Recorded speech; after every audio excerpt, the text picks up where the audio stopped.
Bom, gente, agora eu vou finalizar o plantio da abóbora japonesa, né? Abóbora japonesa, alguns chamam de kabocha, que é a mesma coisa de abóbora em japonês, só que o nome correto é tetsukabuto.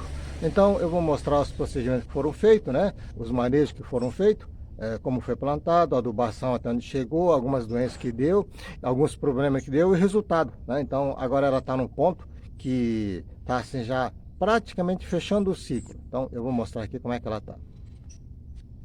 Aqui ela está ainda soltando algumas abóboras, né? Mas na realidade tive um problema de muita chuva, né? Então a chuva, que normalmente é bem-vinda, acaba fazendo os frutos caírem também. Não só o fruto, a flor também acaba melando e caindo, acaba não polinizando, né? Ó, as folhas também apodrecem, dá o fungo da podridão, né? Esses aqui, ó.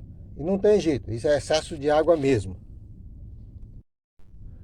Tá aqui, mas estão bem bonitas. Um verde escuro, né? Cascudo certinho. Aqui uma parte, já aproveitei esse tela alambrado para subir. Tem mais frutificando. Aqui tem um que tá aqui pequeno. Tem mais frutificando. Curiosidade, para quem queira fazer algum sistema parecido, que fica, a abóbora desenvolve melhor e fica bonito também, né? Deixar as ramas segurarem na alambrado e subir. Elas têm umas garrinhas fortes, as garrinhas delas são bem fortes, né? Então, ela de uma certa forma consegue até sustentar, mas para ajudar, conforme a vez a garrinha não segura e a rama começa a cair para o lado contrário, eu vou com esse amarrador de nylon aqui, plástico, né? E dou uma travadinha. Eu dou uma forcinha para ela, digamos assim, tá vendo? Aqui, ó.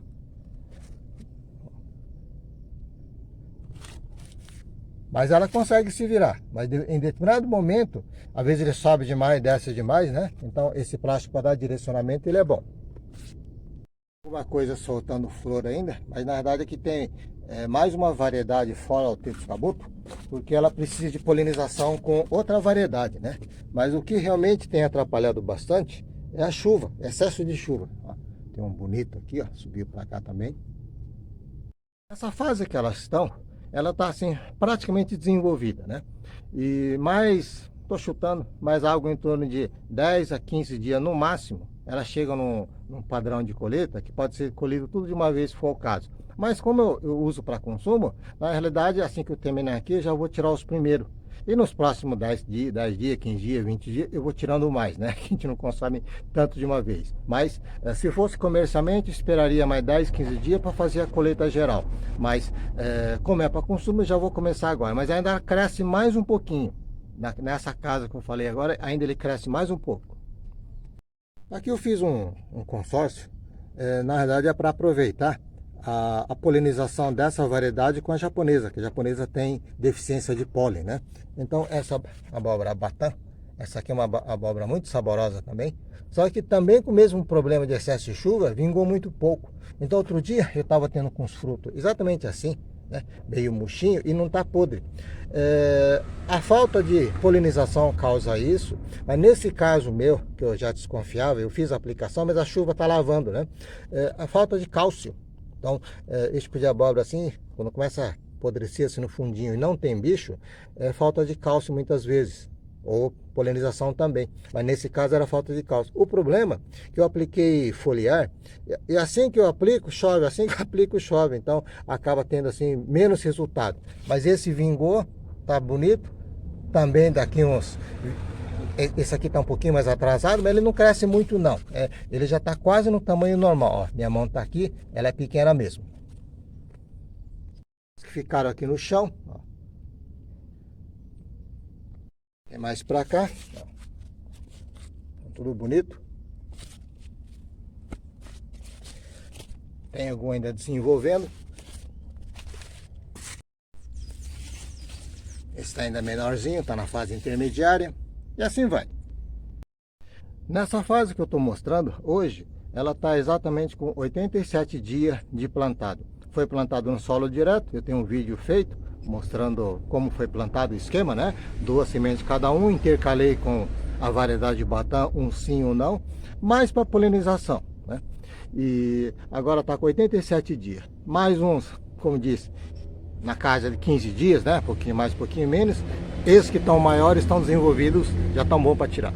Aqui, durante a gravação, eu falei alguma questão de excesso de chuva, né? O que aconteceu?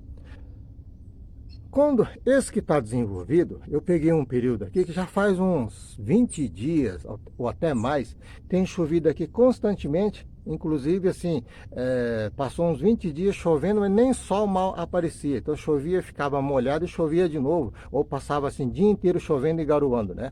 As plantas não resistem, vão apodrecendo.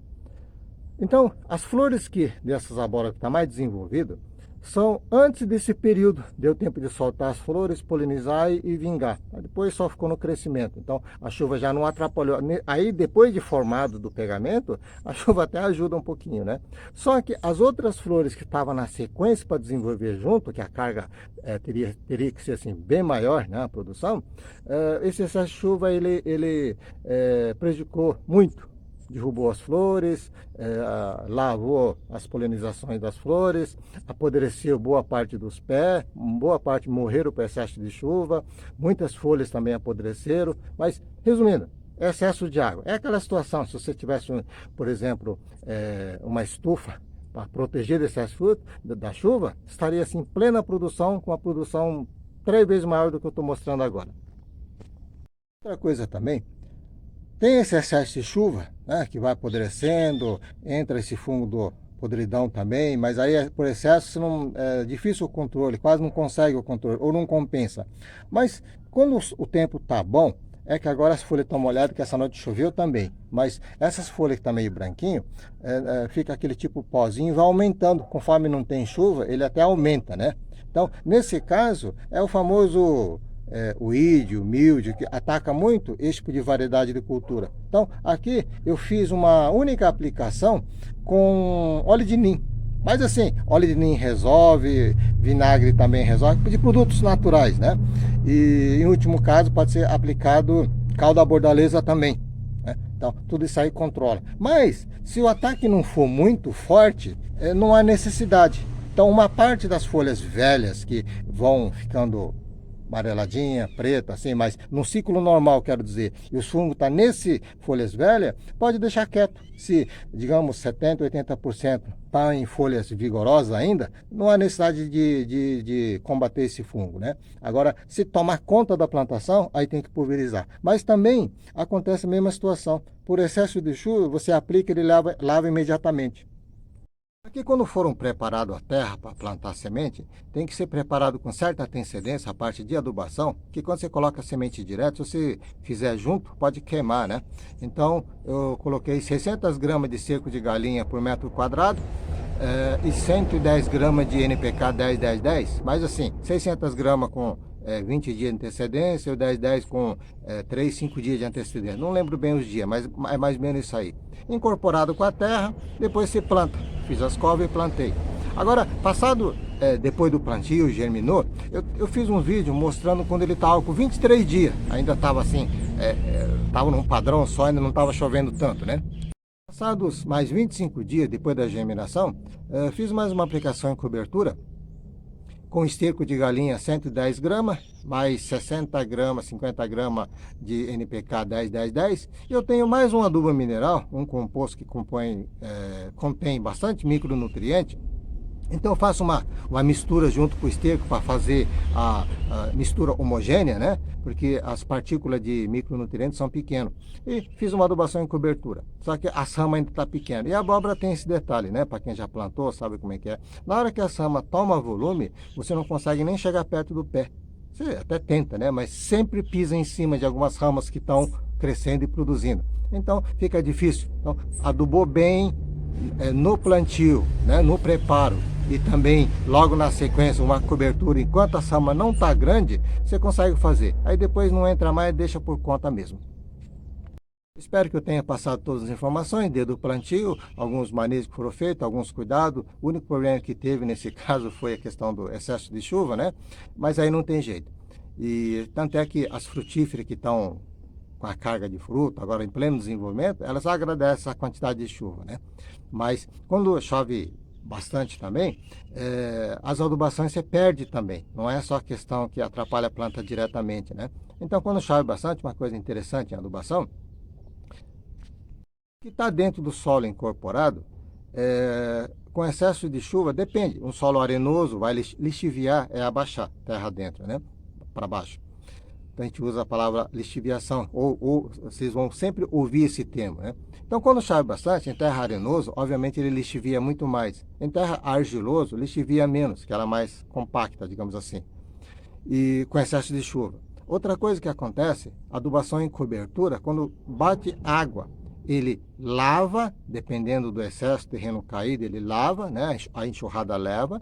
Fora de enxurrada não levar, aquele que mantém, lavou, a água castiga, então ali já perde um pouco o nutriente. Em seguida bate o sol em cima, então se perde também por volatilização, que é evaporação, né? Então acontece 3 situações de perder nutriente: por lixiviação, que abaixa, por essa questão da drenagem, de lavar a cobertura do solo, e também por volatilização, que é evaporação. Então, nesse período, a gente perde muita adubação. Então, tem cultura que é melhor se preparar bem, plantou, tanto é que tem que escolher a cultura mais adequada para esse período.